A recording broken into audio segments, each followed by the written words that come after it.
What is up, guys? Welcome back to the channel. Today's reaction video is 5 deadly natural phenomena. Yeah. Phenomena? I think I've nailed that word. America has that Britain doesn't. You may have just heard some beeping there. That was not a single beep all day. No noise all day. Pretty much my stepdad's cutting my lawns, isn't he? So it's on the lawnmower. It could be quite loud, and he literally decided to beep for the first time in like half an hour as we started recording. Lost in the Pond. We always like Lost in the Pond, don't we? Awesome guy. Check him out in the comments below, his link, but wait till after. Anything to add? No, I'm interested to see what it is. Yeah, what you guess is, I mean, I have seen this video a long time ago, I'm pretty sure. I can't remember them all, but there's a couple obvious ones, which I think you can get. Other obvious ones. Oh, there's definitely some obvious ones. What is a deadly natural phenomena? What does that mean? I'll give you one, like a tornado. Oh, earthquakes. Okay, I mean, to be fair, that's probably a good shout. We do have earthquakes, but do we? Not on the scale. Yeah, at times when it shakes. We've had it when it shakes before. You're right. Tsunamis. Okay, I don't think the US gets tsunamis though. Yeah, they have flooding, but I'm not sure if it's tsunamis. I may be wrong on that. Well, I have no idea then. Hurricanes, which are like basically bigger tornadoes and even more brutal tornadoes. Yeah, I can't think of any. Yeah, are you ready to get into it? Smash that like button if you enjoy this content, guys. Smash the subscribe button, and you ready? Ready. Let's go. 5 deadly natural phenomena America has that Britain doesn't. What we got? And that's true. In fact, it's true for most countries that aren't called the United States of America, where 90% of all F5 tornadoes ever recorded took place. That's scary. Hello, I'm Lawrence, and I'm on a quest to uncover all of the memos that Britain and America lost in the pond, and one of those memos pertains to deadly natural phenomena. Last week, a tornado ripped through Nashville, and it got me thinking about how America is very extreme when it comes to some of these natural phenomena in a way that Britain isn't. And for anybody who's looking to move to the United States, it's good to keep these things in mind. Just keep in mind they are rare, right? So it's not like a Roland Emmerich movie every day in this country, but it is pretty staggering how Mother Nature can be quite a bit more overbearing in the United States. And if you think this video is just going to be Lawrence moaning about the snow again, you would be incorrect, because over half of the entries on this list are not even weather related. Well, actually one might be with a technicality. And so without further ado, let's take a look at 5 deadly natural phenomena that America has that Britain doesn't. Yes, earthquakes, and there is a reason that I specified magnitude 7, because Britain has never had one.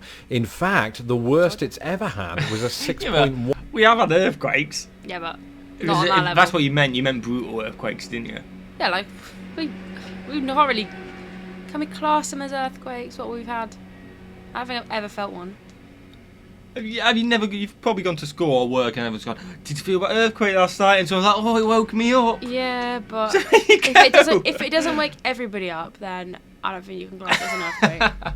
One magnitude earthquake, and that didn't kill anybody. In Britain, that's sort of par for the course. Deaths as a result of an earthquake are incredibly rare. The only earthquake I remember living through in Britain was one that emanated from the Lincolnshire town of Market Raisin, and as I recall, the extent of the damage that day was a fallen patio set. But magnitude 7 earthquakes, or above, are not just these sort of fictional events that are reserved for films like the imaginatively titled Earthquake. These have actually happened in American history. In fact, one happened just last year in California. I remember all of these famous people on social media posting pictures and videos of their swimming pools swaying from side to side, and the dogs looking confused. And it's not really surprising that this happened in California, because California is sort of the capital of America's most deadly earthquakes. Indeed, the nation's most deadly earthquake occurred in 1906 in San Francisco, when a frankly astonishing 3,000 people perished amid a 7.9 magnitude earthquake. Now, since that deadly earthquake in San Francisco, California has, of course, endured some terrible earthquakes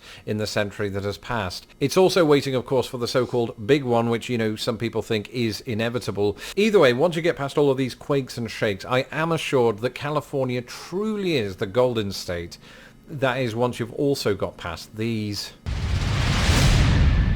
Yeah. We saw it wildfires, in of Australia course, at the beginning of this year, as the bushfires that engulfed that country. We see them, of course, every single year in the United States. Specifically, from a news standpoint, you tend to see them in California. But I've seen at least smoke from wildfires in Utah and Idaho, so it's not just a California issue. That just happens to be where some of the deadlier wildfires occur in the US, but not the deadliest of all time. That very unwanted record goes not to California or Utah or Idaho, but to Wisconsin. That's right, the Peshtigo fire of 1871 killed upward of 1,500 people, and there's a weird reason that you might not have heard of it. It may have burned through 1.2 million acres and been the deadliest wildfire in US history, but due to a stunning coincidence, it was largely buried in the newspapers of the day, where it was overshadowed by another fire that broke out that day, a fire that history will remember as the Great Chicago Fire.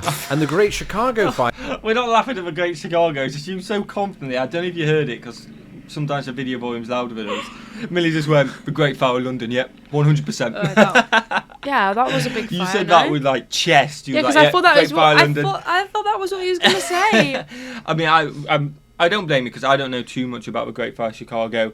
I assume you don't. No, I just learned about the Great Fire of London at school. It's the only one I know about. Yeah, I imagine. Let us know in the comments. Have you guys learned about the Great Fire of London? We did a whole topic on it. Like, yeah, same here. We made our own fires and all sorts. Like, you made fires? Like out of tissue paper and stuff. What? We had to kind Actual fires? No. I guess so. Like, like art collage. Oh, okay. You made a collage then, not fire. Up as people from back then. We had to write letters with like stained tea bags on the paper. Yeah, it was like a great big deal. Yeah, but it wasn't. Anyway, it wasn't that. Let us know if you learn about the Great Fire of London, because we don't learn about the Great Fire of Chicago, and maybe we should look into it at some point. Obviously, you say great, it's obviously not great. It's devastating. It sounds like as well, absolutely awful. But that's weird how they're both the same fires at the same time. But nobody cared about Wisconsin one because Chicago, I guess, was a bigger deal back then. Yeah, probably. Which is pretty mental as well.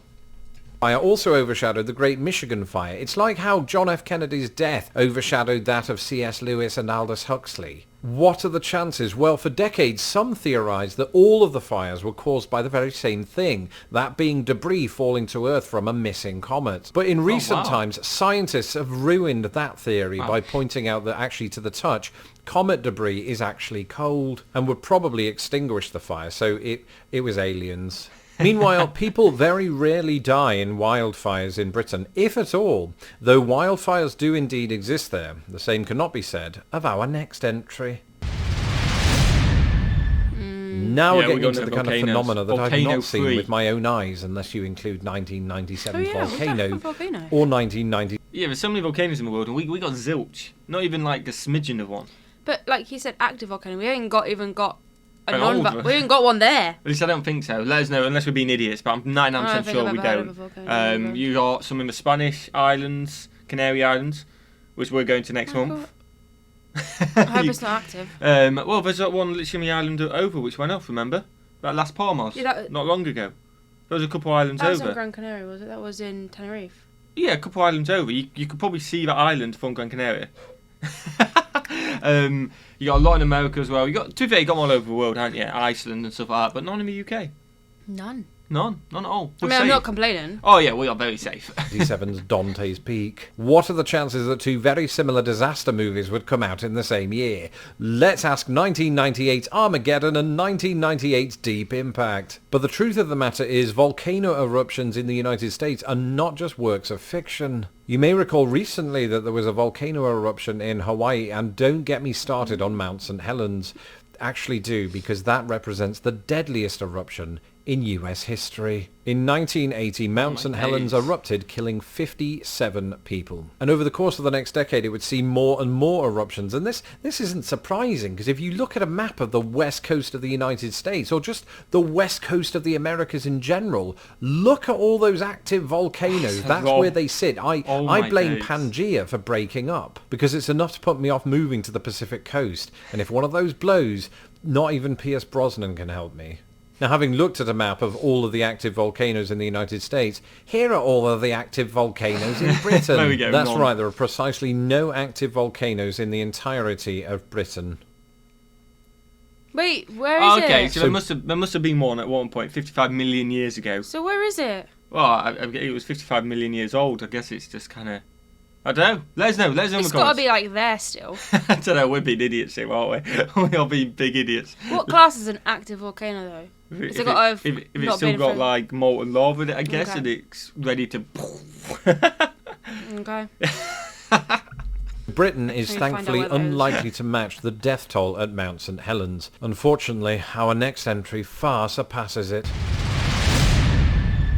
So to use Okay, language that you're deadly. more likely to hear in this, my adoptive country, Category 5 hurricanes are like totally the worst. Literally true, the deadliest natural disaster in American history was the Great Storm of 1900. Striking Galveston, Texas, it is believed to have killed between 6,000 and 12,000 Americans. Oh my but days. this was a Category 4 storm. The deadliest Category 5 storm was the Okeechobee Storm of 1928, which killed 2,500 Americans and 1,600 others elsewhere. In That's recent awful, times, isn't it? you probably remember Hurricane Katrina, which was also a Category 5 storm, and of course led to thousands of fatalities in New Orleans and some of the surrounding areas and states as well. And if you're watching this from Britain, you might be thinking, what? We don't have hurricanes in Britain, and deadly ones at that. Well, the truth is people have died as a result of hurricanes in Britain, just not Category 5 hurricanes. And that's because in Britain there has never been a Category 5 hurricane on record. And that includes the most famous storm in living memory, that would be the Great Storm of 1987, which nonetheless did kill 18 people and 15 million trees. And all this after the weatherman Wow. Michael Fish reported that there wasn't going to be a hurricane, so we weren't prepared. Thankfully it happened at night, so most people were asleep in their soft beds. Same can't be said for the trees, which ironically did provide material for some of the bed frames. No, in Britain hurricanes are sort of rare. We usually get what they refer to as the tail end of the hurricane. Yes. Speaking Like of the tails, bad storm. Yeah.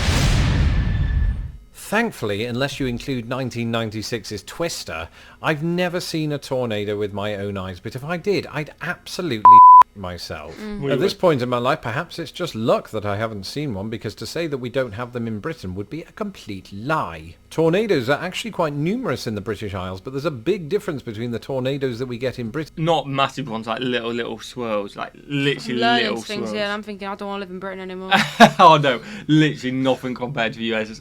I didn't know there were any until I watched videos like this. I mean, they're really small compared. And the tornadoes that we get in the United States of America. Firstly, the UK has not recorded a tornado-related fatality since 1931. Birmingham? And There you before the go. 20th century, you'd have to go back to 1558 and then 1091. Wow. Historically, around only 12 people have been killed by tornadoes in Britain. And that's because British tornadoes just aren't very powerful. The one that ripped through London in 1091 is believed not only to be the oldest known tornado in British history, but possibly the strongest. They theorised that it might have been a Category 4 tornado, suggesting that anything above that, aka an F5 tornado, has never made landfall in Britain. And that's true. In fact, it's true for most countries that aren't called the United States of America, where 90% of all F5 tornadoes ever recorded took place. Now, Scary, 37% of those took place in either Oklahoma, Kansas, or Texas. You would expect that they're in the Great Plains. But surprisingly, the Great Plains did not play host to the deadliest tornado in US history. That would go to the tri-state area of Indiana, Illinois, and Missouri. That 1925 twister killed 58 times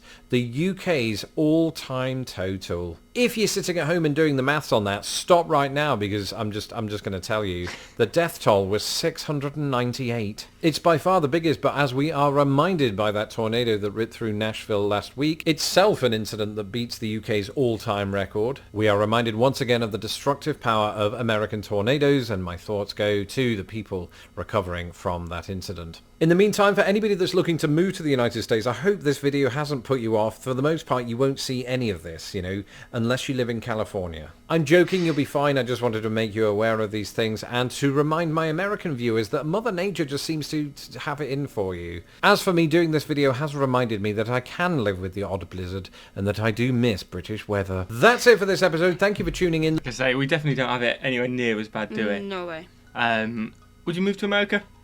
A little bit scary, innit?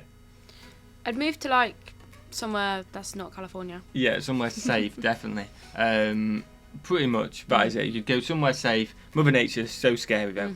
Just adds in it is mental thing you can't control can be so scary. Anything else to add on that? Nope. Smash the like button if you enjoy it, guys. Smash the subscribe button. Make sure you have a fantastic day, and we'll see you legends in the next one. Peace.